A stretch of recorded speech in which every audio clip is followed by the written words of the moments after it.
Hello et bienvenue dans ce nouvel épisode du podcast Liberté intérieure. Donc aujourd'hui je suis trop contente de te retrouver pour parler de comment apprendre à pardonner pour pouvoir avancer et vivre en paix avec soi-même et les autres.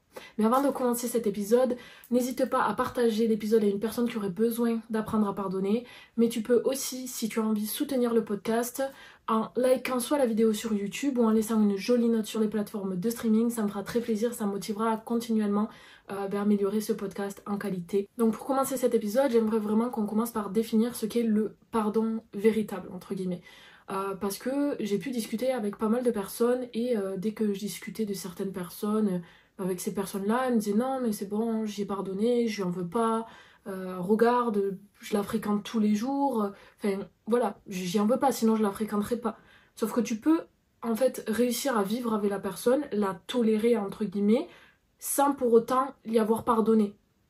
Ça se passe beaucoup par exemple avec les relations frères et sœurs ou parents-enfants. Et il y a beaucoup en fait de non-pardon, mais ça n'empêche pas pour autant que vous allez peut-être vous voir tous les jours, vous allez vivre ensemble, vous allez même bien vous entendre, mais pour autant vous pouvez ne pas avoir pardonné certaines choses à votre frère ou à votre sœur, à vos parents ou même à des amis.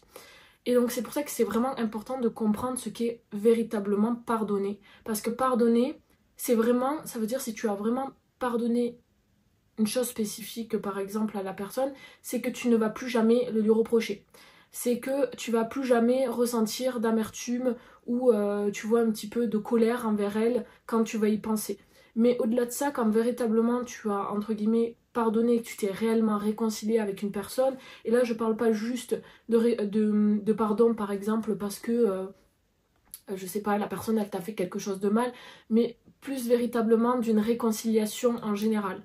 Et en fait, une réconciliation, ça va vraiment être de pardonner tout en fait à la personne, tout ce qu'elle a pu faire, et comprendre que cette personne, au moment où elle a agi, elle a fait de son mieux et elle a fait comme elle a pu avec ce qu'elle avait. Et que c'était peut-être pas forcément pour vous blesser, mais plus des réactions elle-même en fait de blessures qu'elle a elle-même. En fait, c'était pas contre vous, mais pour se protéger elle de ses peurs et de ses blessures. Et en fait, lorsque tu auras véritablement pardonné à une personne et que tu te seras réconcilié avec elle, et ça se fait pas du jour au lendemain, ça prend du temps, faut discuter avec la personne, faut faire preuve de compassion envers elle pour que voilà, elle puisse elle aussi te pardonner à toi. Mais en général, quand tu réussis à créer une réconciliation, ça se fait des deux côtés. Et en fait, tu le sauras parce que quand tu seras face à la personne, tu ne lui reprocheras plus rien. En fait, tu l'accepteras telle qu'elle est. Ou alors, par exemple, je sais pas s'il y avait quelque chose qui t'énervait, mais ça n'empêchera peut-être pas que tu trouveras toujours bizarre ce que la personne fait en mode la manière dont elle agit, mais ça ne t'énervera plus. Tu trouveras ça peut-être juste drôle, tu vois, genre ça te fera rigoler de la voir agir comme ça. Mais en fait, ça va vraiment être d'accepter totalement la personne telle qu'elle est et de plus avoir envie de la changer, que son comportement ne t'énerve plus, que tu vois, t'es plus envie de partir de la pièce quand cette personne fait ça. C'est vraiment en fait accepter inconditionnellement la personne telle qu'elle est et l'aimer telle qu'elle est. Mais alors c'est bien beau du coup de pardonner à la personne, mais quel est l'impact en fait du pardon et pourquoi c'est si important d'apprendre à pardonner? Ben ça va être en fait que tu vas pouvoir... Déjà, il faut savoir que quand tu vas toi évoluer, même en tant que personne seule, sans créer de réconciliation avec les personnes autour de toi, en fait tu vas évoluer. Tu vas t'éveiller et tu vas du coup en guérissant tes blessures, en travaillant sur toi-même, tu vas augmenter ta fréquence vibratoire. Et donc forcément, en augmentant ta fréquence vibratoire, tu vas vibrer plus haut. Et comme quand tu es dans un lieu avec une haute fréquence vibratoire, on le sent. On dit par exemple que les sons des bols tibétains, c'est une autre fréquence vibratoire, pardon, et ça purifie en fait. Mais ça va être pareil, c'est-à-dire que toi en fait, quand toi tu vas évoluer, comme ta fréquence va augmenter, tu vas forcément faire évoluer inconsciemment les personnes autour de toi. En fait, tout ce qui va se trouver autour de toi, en fait, c'est ta réalité. Comme toi, tu changes, ta réalité va changer. Et avec ça, ben, les personnes autour de toi, en fait, ça va leur permettre d'évoluer elles aussi. Parce que si toi, tu réagis plus de la même manière, parce que tu réagis plus avec ton ego, tu réagis plus avec tes blessures, ben en fait les personnes elles vont pas réagir pareil. Parce que par exemple, la personne elle te lance une pique entre guillemets. C'est pas forcément pour te blesser ou quoi, mais c'est quelque chose qui pourrait à la base toucher ton ego. Si toi tu réagis, tu vas venir relancer une pique qui va toucher son ego. Et elle en fait vous allez faire que vous renvoyer la balle. Et donc ça va créer une dispute. En revanche, si toi Tu fais maintenant preuve de beaucoup plus de sagesse, tu es dans la compassion, tu vois en fait plus la personne, genre la personne elle va te lancer une pique et tu te dis ok, je sais que c'est pas cool ce qu'elle dit, mais ça ne me touche plus parce que j'ai travaillé sur ma blessure, donc déjà ça vient plus piquer là, ça vient plus toucher mon ego, et en plus de ça je sais que la personne dit pas ça pour me blesser, mais que c'est seulement un moyen de défense pour éviter elle de souffrir. Et en voyant la personne de cette manière-là, en fait, tu vas pas lui répondre. Donc en fait, peut-être qu'elle va t'amenacer 2-3 pics, mais comme toi, tu vas pas en fait répondre et que tu vas être imperméable à ça, ben, la dispute ne peut pas s'alimenter. Donc la personne va lâcher prise et en fait, ben, vous allez plus ou moins entretenir une bonne relation. Après, ça veut pas dire que, voilà, au début, ça peut ne pas t'agacer, etc. C'est très dur d'en arriver à ce point-là où en fait...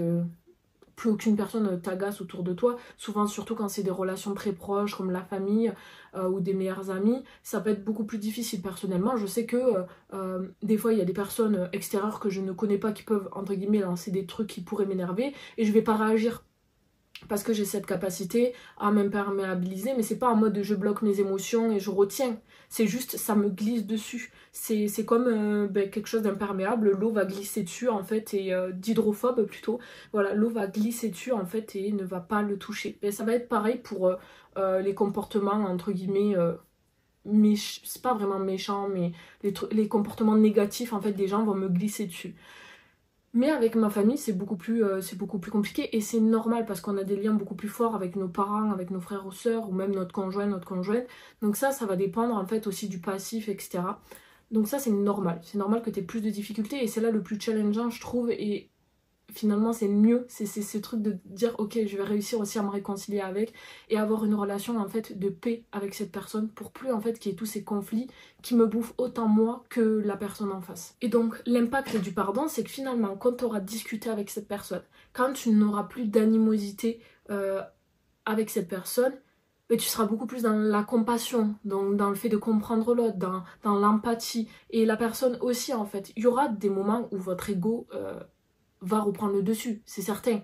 Notre ego, c'est le travail de toute une vie, il sera toujours là pour essayer d'entretenir notre souffrance, pour nous protéger.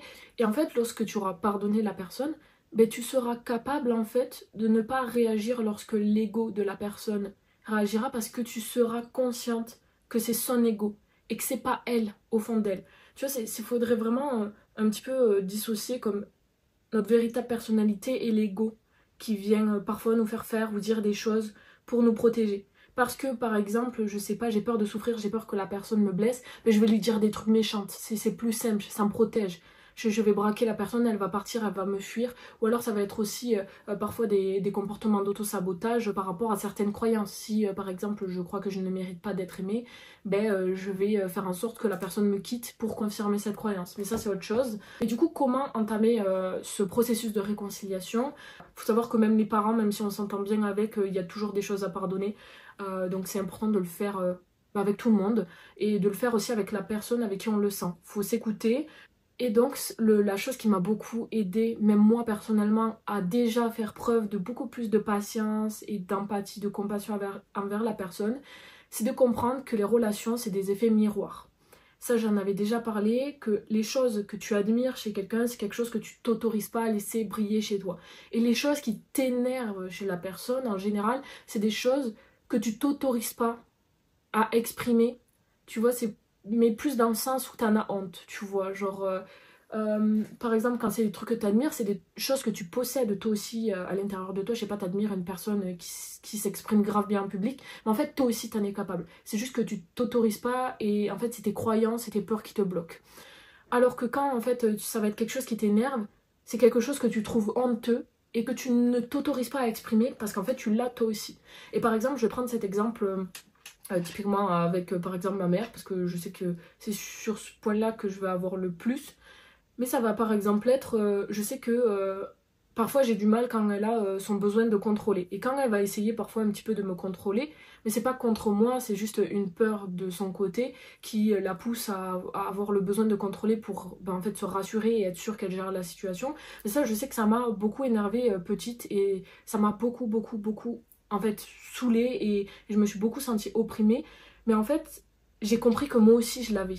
Et moi aussi, parfois, j'ai besoin de contrôler, et même j'en ai conscience. Mais maintenant, je m'autorise de plus en plus, en fait, à le laisser s'exprimer. Et plus je m'autorise moi à le laisser s'exprimer, moins chez ma mère ça me dérange. Et plus j'accepte cette part d'elle en fait. Parce que je sais parfois, des fois à un moment donné, je le dis à mon copain de me faire remarquer. Parce que parfois mon ego va m'empêcher d'en avoir conscience. Mais j'ai dit si par moment genre je commence à être ultra contrôlante, dis-le moi, juste pour que j'en prenne conscience. En mode, c'est pas un reproche, juste dis-moi là t'es en train de contrôler et tout ça. Et tu vois, ben, par exemple, il me le fait remarquer, ou même moi j'en ai conscience, et je lui dis, d'accord, merci, mais là j'ai besoin de contrôler. Là je m'autorise à vouloir contrôler la situation, parce que je sens que là j'ai pas la possibilité de lâcher prise, j'ai besoin de contrôler cette situation pour le moment, pour me rassurer, et c'est ok de pas réussir à lâcher prise pour le moment. Donc du coup ça vient un petit peu compléter d'ailleurs ça, l'épisode de la semaine dernière du lâcher prise, mais c'est ok parfois d'avoir besoin de contrôler parce qu'on sent qu'on n'est pas encore prêt à lâcher prise et que ça nous rassure pour le moment. Il faut être ultra indulgent et en fait auto-empathique avec soi-même. Plutôt de l'autocompassion. Ouais, de l'autocompassion. Donc voilà.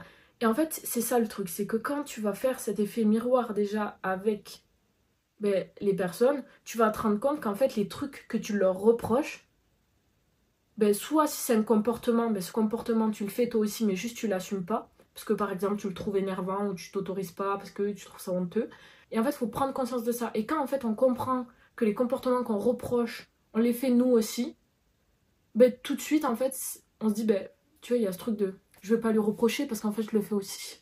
Et donc le fait de faire cet effet miroir c'est un très très bon exercice pour pouvoir justement se réconcilier avec les autres. Donc comment tu peux faire? Par exemple tu donnes rendez-vous à la personne et en fait, vous allez boire un coup chez toi, tu la fais venir tranquillou. Et en fait, tu vas lui expliquer tout ça. Tu vas lui expliquer ce truc d'effet miroir, que tu lui as eu reproché des choses et tout. Voilà, et que en fait, c'était pas contre elle, mais c'était simplement des comportements que tu t'autorisais pas à avoir. Et en fait, tu lui expliques que souvent, il y a ce côté transgénérationnel aussi. En fait, ce que je reproche à ma mère le reproche à sa mère, qui le reprochait à sa mère. Et en fait, même ce que je reproche à ma mère me l'a eu reproché aussi. Et en fait, il y a et cet effet miroir, mais il y a aussi ce truc transgénérationnel de elle l'a eu reproché à sa mère aussi. Et en fait, tu lui expliques tout ça. Et pour déjà désamorcer, dire que là, on n'est pas là pour se pointer du doigt, on n'est pas là pour s'accuser, on n'est pas là pour se reprocher des choses, mais justement pour mettre les choses à plat. Et en fait, après, tu vas lui demander à la personne de faire la liste des choses qu'elle a pu te reprocher. Et si par exemple c'est ta mère, tu vas lui demander et les choses qu'elle t'a reprochées, tu vas lui faire 2 colonnes, et les choses qu'elle a reprochées à sa mère. Et en fait, elle va se rendre compte, toi tu vas faire pareil, bon du coup, genre tu vas faire, t'as pas d'enfant donc tu vas faire les choses que tu lui reproches à elle, et en fait elle va se rendre compte, tu vas d'abord lui faire lire sa liste. Donc elle va lire les choses qu'elle t'a eu reprochées, qu'elle a eu reprochées surtout d'abord à sa mère. Et en fait, elle va te dire, j'ai reproché ça à ma mère, ça, c'est des choses qui m'ont énervé, que j'ai pas accepté chez elle. Et en fait, tu vas lui faire lire ta liste. Et ça va être un petit peu dur. Tu vas lui dire, je sais que voilà, c'est compliqué à accepter et tout, mais tu vois, je t'ai reproché les mêmes choses que tu as eu reproché à ta mère. Donc comme je t'ai dit juste avant, en fait, ce que moi je te reproche, tu le reproches à ta mère, etc. Et en fait, c'est des comportements qu'on n'accepte pas chez nous-mêmes. Parce que en fait, on ne vit pas assez dans l'amour avec nous-mêmes, etc. Et ensuite, elle pourra même te lire finalement les comportements qu'elle te reproche à toi, et tu verras qu'en fait, les comportements très souvent que tu lui reproches, elle te les reproche aussi. Et elle les reproche aussi à sa mère. Et donc en fait, même parfois, je suis sûre que parfois, je sais pas, tu vas lui reprocher, je sais pas, peut-être de pas assez faire quelque chose. Et en fait, elle va te dire, ah mais toi je te le reproche pas.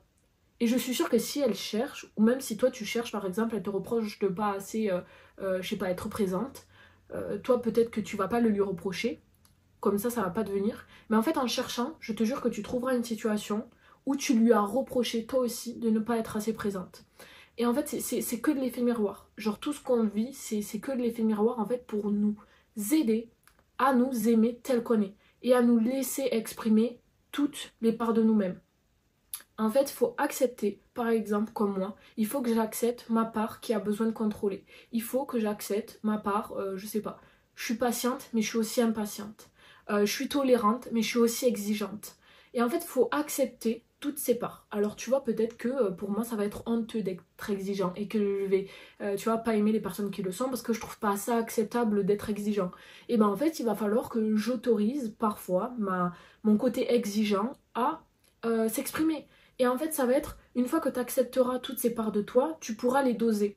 Et par exemple, tu pourras parfois t'autoriser à être exigeant, comme par exemple, ben, je sais pas, t'es chef d'entreprise, tu veux la qualité de ton produit, je sais pas, tu veux un produit, et ben tu as le droit d'être exigeant et de dire non, là l'étiquette elle est pas bien imprimée, on l'a refait, tu vois, là sur des trucs comme ça, tu as le droit d'être exigeant en fait. Et en fait, finalement, tu te rendras compte que tu pourras doser et te dire bon ben là, ok, est-ce que réellement ça me sert là-dessus d'être exigeant? Non, donc je choisis plutôt d'exprimer une autre part, plus tolérante ou plus patiente, etc. Donc vraiment, ça va être s'autoriser à exprimer et à découvrir toutes ces parts de soi. Et dans la découverte, c'est ce que je disais beaucoup avec les solo dates, c'est important de passer du temps avec soi-même et de vivre de nouvelles expériences, même avec des amis, parce que c'est là que tu vas apprendre à te découvrir. Quand tu vas te retrouver seul en voyage, quand tu vas te retrouver seul dans un concert, tu vas peut-être avoir des trucs qui te dérangent. Par exemple, je sais pas, tu as des trucs qui vont te gêner, tu auras honte. Et tu vas te dire, ok, si j'ai honte, ben c'est quelque chose que j'accepte pas chez moi. Il y a quelque chose, il y a une peur derrière. Et en fait, ça va te permettre de te découvrir. Et même parfois, je sais pas, tu vas aller faire une activité avec des amis, mais en fait, tu vas découvrir des parts de toi que tu connaissais pas. Et tu vas apprendre à aimer et à te découvrir, à laisser exprimer des parts de toi que tu ne connaissais pas. Et donc ça, c'est super important parce que le pardon, en fait, va te permettre déjà d'avoir des relations beaucoup plus saines, beaucoup plus harmonieuses autour de toi, et donc d'avoir une fréquence vibratoire beaucoup plus haute, d'être beaucoup plus dans la compassion, etc. Et tu peux même, ça c'est un truc on n'a pas encore parlé, j'en avais vite fait déjà parlé dans d'autres épisodes, et je sais que je vais faire un épisode, mais je sais pas encore comment, donc il sortira quand il sortira. Mais même parfois, si par exemple t'en veux vraiment pour quelque chose au fond de toi, à tes parents, ou à ta soeur, j'en sais rien, tu peux te provoquer des maladies. Tu peux te provoquer des cancers, du diabète, genre vraiment n'importe quelle maladie, mais des maladies parfois très graves. Et pour moi, ça c'est ma vision des choses, mais je pense que si certaines maladies sont incurables entre guillemets et que les scientifiques ne trouvent pas de solution et de vaccin, enfin de voilà, de comment on dit ça, de traitement, c'est parce que en fait le traitement il se trouve dans le travail de soi, il se trouve dans la réconciliation avec soi-même, avec les personnes autour de soi. Mais c'est avant tout avec soi. Parce que quand par exemple tu vas aller voir une personne, je sais pas, ta mère ou quelqu'un, tu vas voir ton ex pour justement passer à autre chose, pour vraiment te réconcilier par exemple avec tous les hommes ou toutes les femmes de ta vie. Tu le fais pas pour elle, tu le fais pour toi, pour vivre en paix, pour te délester de ce poids, de ce fardeau qui te pèse et qui t'empêche d'avancer, d'être en paix avec toi-même et de vivre en harmonie avec tout ce qui t'entoure. Donc avant tout, le pardon, même quand tu le fais avec les autres, c'est pour toi. C'est pour t'aider à t'élever et à vivre un peu plus une vie alignée et harmonieuse. Et c'est vraiment, vraiment super important de se pardonner à soi-même, mais aussi de pardonner aux autres pour se libérer de ce poids. Voilà, donc globalement j'ai tout dit, c'est la fin de cet épisode. Donc pour résumer, le pardon c'est véritablement pardonner, c'est vraiment j'accepte la personne telle qu'elle est, il n'y a plus aucune rancœur en fait. Si vraiment encore il y a des trucs de j'ai pas trop envie d'aller voir la personne ou je l'évite ou je truc, vraiment c'est le pardon véritable de il n'y a plus rien, je reproche plus rien à cette personne, je l'aime et je l'accepte telle qu'elle est. Je pardonne parce que c'est important, j'aurai des relations beaucoup plus en harmonie, en paix, etc. Et c'est surtout, je pardonne avant tout pour moi-même. Je le fais pour moi avant tout, pour ma paix, pour mon bien-être. Et du coup, je fais ce travail-là du miroir. Du miroir qui au début est très dur parce que c'est parfois dur à accepter quand on reproche certaines choses, qu'on trouve ça pas acceptable de se dire qu'on a ces comportements-là. Mais c'est justement là, ces situations sont là, ces personnes sont là pour mettre en lumière ces choses, ces parts d'ombre que tu n'acceptes pas. Parce qu'en fait, les parts d'ombre, c'est pas forcément l'impatience, la colère, l'exigence. C'est pas forcément des trucs qu'on voit entre guillemets négativement. Ça peut être aussi des choses positives qu'on ne s'autorise pas en fait à laisser briller. Les parts d'ombre, c'est toutes ces choses en toi que tu ne t'autorises pas à exprimer et que tu ne trouves pas correctes et acceptables. Et en fait, le but final, c'est vraiment de réussir à mettre en lumière toutes ces parts d'ombre et à oser briller et rayonner en fait à 360 degrés et de vraiment juste briller fort et de ne pas avoir peur d'éblouir, parce qu'en fait, quand tu vas rayonner fort comme ça, tu vas forcément éclairer les autres et tu vas les aider à eux aussi illuminer leur part d'ombre. Donc voilà, j'espère que tu auras bien compris dans cet épisode l'importance du pardon. Si tu as des questions ou si par exemple tu sais pas comment aborder une situation particulière avec un proche, n'hésite pas à m'envoyer un message, on pourra discuter de tout ça. En DM, donc sur Instagram Laurie.taverner. De toute façon, comme d'habitude, il y a mon Insta dans la description. Donc j'en profite du coup pour introduire, tu le sais, je sors un nouveau coaching le 21 avril. Donc ce sera un coaching de groupe. Pourquoi un groupe? Parce que j'ai envie de pouvoir aider davantage de personnes et de rendre ça aussi accessible. Parce que déjà, ce sera moins cher que du one-one. Donc forcément, ce sera plus abordable, je pourrai aider davantage de personnes. En plus de ça, il y aura cet esprit en fait de groupe et de sororité, de vraiment de soutien qui pour moi peut être ultra important et game changer parce que le fait d'avoir d'autres personnes qui te comprennent, qui te soutiennent, qui t'encouragent et qui te félicitent pour tes victoires, c'est hyper puissant. De toute façon, l'effet de le groupe, en fait, la communauté, ça a été prouvé, même ça a des bienfaits sur la santé, etc. C'est ultra important. Donc j'avais envie aussi d'avoir des petits groupes comme ça plutôt que du one-one. Ce sera le one-one, ce sera plus pour les personnes qui veulent vraiment pas peut-être partager ou qui veulent quelque chose de plus personnalisé. Mais du coup, je sors cette nouvelle offre donc de coaching en groupe qui du coup commencera, le lancement sera le 21 avril pendant une semaine. Attention parce que je sélectionnerai seulement 7 femmes. Donc ce sera sous formulaire, etc. On se contactera, on s'appellera, on discutera ensemble. Et voilà, je sélectionnerai seulement 7 femmes pour pouvoir apporter en fait le maximum de qualité. Parce que pour moi, si j'en sélectionne 15, 20, je vais pas pouvoir être vraiment attentive à chacune d'entre vous. Et donc, je vais dégrader la qualité de mon coaching et c'est vraiment pas ce que je veux. De toute façon, je vais en parler de plus en plus ces prochains jours jusqu'au 21 avril sur mon Instagram. Donc si tu as envie de savoir plus de choses, tu peux aussi m'envoyer un DM. Je vais en parler davantage aussi dans mes posts. Je vais faire un post que pour ça et des stories. Donc tu auras plus d'informations si ça t'intéresse. Du coup, sur Instagram, je te fais de gros bisous et je te dis à la semaine prochaine.